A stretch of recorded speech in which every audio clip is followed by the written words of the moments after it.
చంద్రబాబు గారు అంటేనే technology, technology అంటేనే చంద్రబాబు గారు. ఇది మనం చెబుతున్న మాట కాదు. దేశంలోని పెద్ద పెద్ద నాయకులు కావచ్చు, పారిశ్రామికవేత్తలు కావచ్చు, అనేక సందర్భాల్లో చెప్పారు.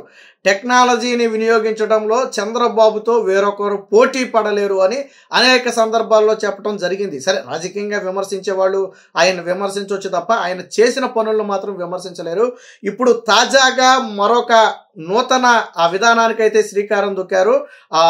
డిజిటల్ విప్లవానికి ఆంధ్రప్రదేశ్లో తెరదీశారని చెప్పవచ్చు. గతంలో చెప్పారు, వాట్సాప్ ద్వారానే పౌరులకు సేవలు అందించడానికి ప్రభుత్వం కట్టుబడి ఉందని గతంలో చెప్తే చాలా మంది నమ్మలేదు. వాట్సాప్లో సేవలు ఏంటి, ఆల్రెడీ వాట్సాప్ ఉంది కదా, వాట్సాప్తో ప్రభుత్వంలో వచ్చే సర్టిఫికేట్లని వాట్సాప్లో ఇస్తారా ఏంటి అని చెప్పి చాలా మంది భావించారు. కానీ దీనికి సమాధానంగా చంద్రబాబు గారు గత ఏడాది వాట్సాప్ ద్వారా పౌరులకు సేవలు అందించడానికి మెటాతో ఒక ఒప్పందాన్ని కూడా కుదుర్చుకున్నారు. దానిలో భాగంగా ఈరోజు అధికారికంగా రాష్ట్ర వ్యాప్తంగా ఈ వాట్సాప్ ద్వారా పౌర సేవలను ప్రారంభిస్తున్నారు. అసలు ప్రజల వద్దకు పాలన అనే పదానికి శ్రీకారం చుట్టిందే చంద్రబాబు గారు గతంలో. అప్పటి వరకు ప్రభుత్వం ప్రజలంటే ఏంటంటే ప్రజలకు ఏ చిన్న అవసరమైనా ప్రభుత్వ కార్యాలయాల చుట్టూ చెప్పులు అరిగేలా తిరగాలి, గంటల తరబడి క్యూ లైన్లో నిలబడాలి, రోజుల తరబడి తిరగాలి. సో ఇది ఒకప్పటి విధానం. బట్ చంద్రబాబు గారు ముఖ్యమంత్రి అయిన తర్వాత ఈ విధానానికి కొద్దిగా స్వస్తి పలికారు. డిజిటల్ విప్లవానికి శ్రీకారం చుట్టారు. ఈ సేవ మీ సేవ లాంటివి ఏర్పాటు చేయడం ద్వారా పౌరులకు శ్రమ లేకుండా చేశారు. డైరెక్ట్గా అక్కడ అప్లై చేసుకుంటే అది సంబంధిత కార్యాలయానికి వెళ్ళి తిరిగి సంతకం అయిపోయి మళ్ళీ అక్కడికే వచ్చేస్తుంది. వీళ్ళు ఎక్కడైతే ఇచ్చారో మళ్ళీ అక్కడే తెచ్చేసుకోవచ్చు. సో ఇలాంటి విప్లవాత్మక మార్పులకు శ్రీకారం చుట్టింది చంద్రబాబు గారు. చాలా మందికి ఈ విషయాలు తెలియవచ్చు, తెలియకపోవచ్చు. ఇప్పుడు కూడా ఒక డిజిటల్ విప్లవానికి శ్రీకారం చుట్టారు. దేశంలో ఇప్పటి వరకు ఏ రాష్ట్రంలో కూడా వాట్సాప్ ద్వారా పౌరులకు సేవలు అందిస్తున్న ఘటనలు లేవు. రాష్ట్రంలో తొలిసారిగా దీన్ని ప్రారంభించబోతున్నారు. దీని మీద పూర్తి స్థాయిలో నిన్న చంద్రబాబు గారి సమీక్ష కూడా నిర్వహించారు. అధికారులు ఎలా పనిచేస్తుంది అనేది పవర్ పాయింట్ ప్రజెంటేషన్ ద్వారా కూడా వివరించడం జరిగింది. దీన్ని ఈరోజు నారా లోకేష్ అధికారికంగా ప్రారంభించబోతున్నారు. మొత్తంగా 161 సేవలు, 1, 2 కాదు. చాలా మంది అనుకోవచ్చు, మనం చెప్పడానికి కూడా సమయం సరిపోతుంది, సేవలన్నీ చెప్పడానికి కూడా మచ్చుకి కొన్ని చెప్పుకోవచ్చు కీలకమైనవి అనుకోండి. అన్ని 161 సేవలు ఇక్కడతో ఆగదు. మరిన్ని ప్రభుత్వ సేవలు తర్వాత దీనికి యాడ్ అవుతాయి. ఎందుకంటే ఫస్ట్ దీని పనితీరు ఏంటి, ఇందులో ఏమైనా లోటుపాట్లు ఉన్నాయా, ఎలాంటి సమస్యలు ఎదురవుతున్నాయి అనేది పరిశీలించాల్సి ఉంటుంది. కాబట్టి తొలి దశలో 161 సేవలను అయితే ప్రారంభించడానికైతే శ్రీకారం చుట్టారు. మొదటి దఫాలో కొన్ని శాఖలకైతే దీన్ని అందుబాటులో తెచ్చారు. ఒకటి దేవాదాయ శాఖ, ఇంధన శాఖ, ఏపీఎస్ఆర్టీసీ, రెవెన్యూ, మున్సిపల్, ఇలాంటి కొన్ని శాఖలు అయితే ప్రస్తుతానికి ఇందులో ఉన్నాయి. తరువాత మిగిలినవి కూడా ఇందులో యాడ్ చేస్తారు. మన ల్యాండ్కు సంబంధించినటువంటి కొన్ని డీటెయిల్స్ తెలుసుకోవచ్చు. అలాగే సిఎంఆర్ఎఫ్కి సంబంధించి స్టేటస్లు తెలుసుకోవచ్చు. కొన్ని పత్రాలను స్వయంగా ప్రభుత్వానికి ఇవ్వాల్సిన అప్లికేషన్లకు సంబంధించిన కొన్ని పత్రాలను డైరెక్ట్గా వాట్సాప్ ద్వారానే పొందవచ్చు. దీని విధానం ఏంటంటే ఒక అధికారిక వాట్సాప్ నెంబర్ను ప్రభుత్వం ఇస్తుంది. అది వెరిఫైడ్ అధికారిక వాట్సాప్ నెంబరు. సో ఆ నెంబర్కి మనం మెసేజ్ చేస్తే దేనికోసం చేసామనే దానికి సంబంధించి అక్కడ కొన్ని ఆప్షన్లు వస్తాయి. మనకు కావాల్సిన ఆప్షన్లు ఎన్నుకున్నప్పుడు మనం డేటా ఎంట్రీ చేయాల్సి ఉంటుంది. కొన్ని కాలమ్స్ వస్తాయి, పేరు, ఫోన్ నెంబరు, ఆధార్ నెంబరు, ఇలాగా కొన్ని ఇంకా మనం ఏదైనా ఎంటర్ చేయాలంటే దీనికి సంబంధించిన కొన్ని కాలమ్స్ వస్తాయి. వాటిని ఫిల్ చేసి సబ్మిట్ చేయగానే మనకు ఒక రిఫరెన్స్ కోడ్ కూడా వెంటనే వచ్చేస్తుంది. మళ్ళీ ఈ రిఫరెన్స్ కోడ్ని బట్టి మనం ట్రాక్ చేయొచ్చు. మనం ఇచ్చినటువంటి అప్లికేషన్ స్టేటస్ ఏంటనేది దీని ద్వారా కూడా ట్రాక్ చేసుకోవచ్చు. సో ఈ రిఫరెన్స్ ఐడి ద్వారా. సో ఇలాగా ఒక విప్లవాత్మకమైనటువంటి మార్పులకైతే శ్రీకారం చుట్టారు. వాట్సాప్ తో పౌర సేవలకు నేడు శ్రీకారం. తొలి దశలో 161 సేవలు అందుబాటులోకి అధికారికంగా ప్రారంభించనున్న మంత్రి లోకేష్. దేశంలోనే తొలిసారిగా వాట్సాప్ గవర్నెన్స్ కు శ్రీకారం.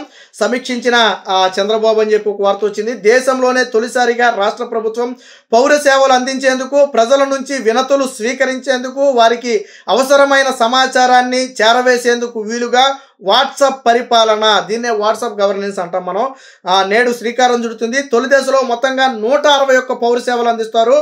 రెండో విడతలో దీనికి మరిన్ని కొన్ని సేవలు అయితే యాడ్ అవుతాయి. లోకేష్ గురువారం దీన్ని అధికారంగా ప్రారంభించనున్నారు. తొలి విడతలో దేవాదాయ, ఇంధన, ఏపీఎస్ఆర్టీసీ, రెవెన్యూ, మున్సిపల్ శాఖలు అయితే రాబోతున్నాయి. తరువాత మరిన్ని సేవలు అయితే దీంట్లోకి వస్తాయి. ఒక వాట్సాప్ నెంబర్ ద్వారా, వెరిఫైడ్ వాట్సాప్ నెంబర్ ద్వారా పౌరులు ఒక సందేశాన్ని పంపితే దానికి సంబంధించిన ఆప్షన్లు వస్తాయి. అంటే దీనికి సంబంధించి కేవలం ఇదే కాదు, మనకు ప్రభుత్వం నుంచి రావాల్సిన సమాచారాన్ని హెచ్చరికలు కూడా పంపుతారు. ఫర్ ఎగ్జాంపుల్ వర్షాలు పిడుగులు వచ్చేటప్పుడు పిడుగులు పడతాయని మనకు మెసేజ్ వచ్చేది. సో అలాంటివి కూడా నేడు వాట్సాప్లో రాబోతున్నాయి. అలాగే సబ్ స్టేషన్ల మరమ్మతులు, వైద్య, ఆరోగ్య, వ్యవసాయ ఆధారిత, అలాగే పర్యాటకానికి సంబంధించిన సమాచారం కూడా వింటూ ఉంటాం. అంటే ఫర్ ఎగ్జాంపుల్ దగ్గరలో ఉన్నటువంటి రెస్టారెంట్లు, హోటల్ ఏంటనేది తెలుసుకోవచ్చు, పర్యాటక ప్లేస్ ఏంటనేది దాని ద్వారా తెలుసుకోవచ్చు. అదే సమయంలో దాని ద్వారానే సినిమా టికెట్లను బుక్ చేసుకోవచ్చు. ఇలా ఒకటి కాదు, రెండు కాదు, అనేక విధాలుగా అయితే ఉపయోగపడుతుంది. ప్రజల వినతులు, ఫిర్యాదులు ఇవ్వాలి అనుకుంటే ఈ నెంబర్కు మెసేజ్ చేస్తే ఒక లింక్ వస్తుంది. దాంట్లో ఫోన్ నెంబరు, చిరునామా తదితర వివరాలు పొందుపరిచి వినతిని టైప్ చేయాలి. వెంటనే వారికి ఒక రెఫరెన్స్ నెంబర్ వస్తుంది. దాని ఆధారంగా తమ వినతి పరిష్కారం ఎంతవరకు వచ్చిందో కూడా స్టేటస్ తెలుసుకోవచ్చు. ఎవరి వద్ద ఉంది అనేది కూడా, అంటే ఏ స్టేజ్లో ఉందనేది కూడా తెలుసుకోవచ్చు. ఇక ప్రభుత్వ సంక్షేమ పథకాలు, అభివృద్ధి కార్యక్రమాలకు సంబంధించిన అర్హతలు, ఆయా పథకాల ద్వారా కలిగే లబ్ధి తదితర అంశాలన్నింటినీ కూడా దీని ద్వారా తెలుసుకోవచ్చు. సాధారణంగా ఏదైనా ఒక పథకానికి ఎవరు ఎలిజిబుల్ అనేది చాలా మందికి తెలియదు, ఎవరైనా చెప్తేనే కానీ.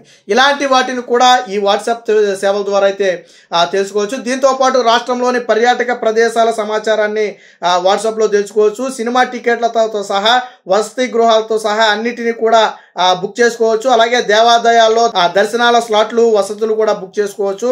విరాళాల వంటివి కూడా దీని ద్వారానే డొనేట్ చేయవచ్చు. అంటే A to Z ఈ వాట్సాప్ ద్వారా ఇది అది అని లేదు, మీరు ఫిర్యాదులు ఇవ్వచ్చు, సమాచారాన్ని తెలుసుకోవచ్చు. ఎవరికైనా మీరు సహాయం చేయాలంటే దీని ద్వారా చేయొచ్చు. ఒకటి కాదు, రెండు కాదు.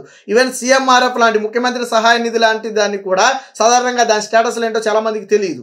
మనం అప్లికేషన్ ఇచ్చిన తర్వాత ఆ రెఫరెన్స్ నెంబర్ను బట్టి దాని స్టేటస్ ఏంటనేది మన ఆధార్ నెంబర్ కొట్టి స్టేటస్లు కూడా తెలుసుకోవచ్చు. అది అప్రూవ్ అయిందా లేదా, ఏ స్టేజ్లో ఉంది, అమౌంట్ వస్తుందా లేదా, ఎప్పుడు వస్తుంది, ఇలాంటి వివరాలన్నీ కూడా దీని ద్వారా తెలుసుకోవచ్చు.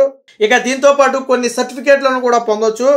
OBC సర్టిఫికేటు, EWS, అలాగే ఆదాయ సర్టిఫికేటు అంటే ఇన్కమ్ సర్టిఫికేట్ కూడా దీని ద్వారా పొందవచ్చు. అలాగే నో ఎర్నింగ్, ఇలా వివిధ శాఖలకు సంబంధించిన అనేక సర్టిఫికేట్లను వాట్సాప్ ద్వారా పొందవచ్చు. ఇక CMRF స్టేటస్ తెలుసుకోవచ్చు. అలాగే విద్యుత్ బిల్లులు, ఆస్తి బిల్లులు, ఇంకా ఇతర ఏదైనా బిల్లులు మన ప్రభుత్వానికి కట్టే ఉంటే వాటిని కూడా దీని ద్వారా కట్టవచ్చు. ఇక రెవెన్యూ శాఖకు సంబంధించిన ల్యాండ్ రికార్డులు, వివిధ సర్టిఫికేట్లు పొందవచ్చు. APSRTC ticket booking, cancellation, journey tracking service, ఇలా ఫీడ్బ్యాక్, ఇలా A to Z అన్ని సేవలు కూడా దీని ద్వారా అందబోతున్నాయి. ఖచ్చితంగా ఇది ఒక విప్లవాత్మకమైనటువంటి మార్పు అని చెప్పొచ్చు. అంటే ప్రజల వద్దకే పాలన అనే దానికి ఇది ఒక నిదర్శనం. ఇప్పుడు మన రాష్ట్రంలో మొదలైంది, మీరు గుర్తుపెట్టుకోండి, ఈరోజు చెప్తున్నాను. తరువాత దేశానికి ఇది ఆదర్శంగా మారి ఇతర రాష్ట్రాలు కూడా దీన్ని అనుసరించబోతున్నాయి. ఇప్పుడు ఇది సక్సెస్ అయితే ఖచ్చితంగా దీని విధి విధానాల ద్వారా ఇతర రాష్ట్రాల్లో, ప్రతి రాష్ట్రం కూడా ఇప్పుడు డిజిటల్ విప్లవానికి తెరదీస్తుంది. సో ఇతర రాష్ట్రాలు కూడా దీని ఆధారంగా వారి రాష్ట్రాల్లో కూడా పౌర సేవలు ప్రారంభించబడతాయి. సో మొత్తంగా ఏది ఏమైనా ఒక వినూత్న కార్యక్రమానికి అయితే ఆ రాష్ట్ర ప్రభుత్వం శ్రీకారం చుట్టింది. ఇక మీదట పౌరులు కార్యాలయాల చుట్టూ తిరగకుండానే దాదాపుగా 161 సేవలను కేవలం ఇంట్లో కూర్చుని వాట్సాప్ను వినియోగించి తెలుసుకోవచ్చు, లేదా మీకు కావాల్సిన పత్రాలను కూడా పొందవచ్చు. దీనికి అదనపు సేవలు మళ్ళీ విడతలు అయితే యాడ్ అవ్వబోతున్నాయి. ఏది ఏమైనా మొత్తంగా చంద్రబాబు గారి విజన్ ఏంటనేది దేశం మొత్తానికి మరొకసారి తెలిసేలా చేశారు.